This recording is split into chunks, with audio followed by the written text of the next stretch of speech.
মই যিমান শুনি আছো আজিলৈকে কাজিয়া শুনি আছো আপোনালোকৰ তাত কি স্পেচিয়েল ৰিপৰ্ট আহিলে একতা হৈছে বুলি এতিয়ালৈকেতো কাজিয়াই মইতো তেওঁলোকক শুভেচ্ছা জনাইছো যে তেওঁলোক যাতে একতা হয়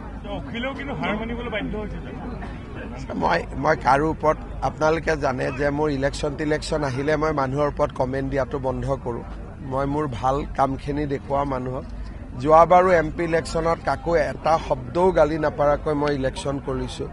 এইবাৰো মোৰ বিধানসভাত মন এইটোৱে যে মই বিৰোধীৰ লগত যুঁজ বাগৰ কৰি লাভ নাই আমাৰ কামখিনি কৰা কামখিনি কৰোঁতে 2 ঘণ্টা কৈ থাকিব লাগে সেইকাৰণে আমাৰ কথাখিনি ক'লেই ৰাইজে বুজি পাই যায় এই যিটো অমুকে অমুক কৈছে তাৰ ওপৰত এটা কমেণ্ট দিয়ক তমুকে তমুক কৈছে সেইটো যোৱাবাৰো MP ইলেকশ্যনত মই কৰা নাছিলোঁ আজি য'ত সভা কৰিছে এইসমূহ ঠাইত কংগ্ৰেছৰ আমলত খুব ডকাইতি হৈছিলে ইয়াত একো নাই ইয়াত এতিয়াতো অসমত ডকাইতি চব পলাল আৰু ক'ত আছে যিকেইটা আছে অহা 5 বছৰ শেষ কৰি দিম আৰু প্ৰথম পৰিৱৰ্তন যাত্ৰাত ভূপেন বৰা আহিছিল আজি দ্বিতীয় পৰিৱৰ্তন যাত্ৰা আৰম্ভ কৰিছে কোন আহিব কিবা আছে নেকি তেনেকুৱা ধৰণৰ কোনো কথা নাই কংগ্ৰেছত যিকেইজন হিন্দু নেতা আছে গোটেইকেইজন আজি নহয় কালি আহিবই গতিকে এইটো তেওঁলোক কংগ্ৰেছ থাকিব নোৱাৰে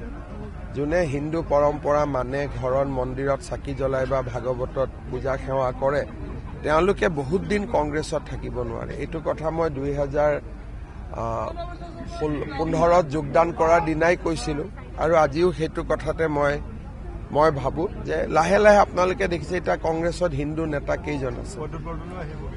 প্ৰদ্যুৎ বৰদলৈতো আহিবই লাগিব লোকসভা ইলেকশ্যনৰ আগত আপোনালোকে আমাৰ কথা বতৰাটো গমেই পাই যায় কোনে পাব গতিকে আৰু সভাপতি বা মোৰ ভাষণততো আপোনালোকে আন্দাজেই কৰিব পাৰে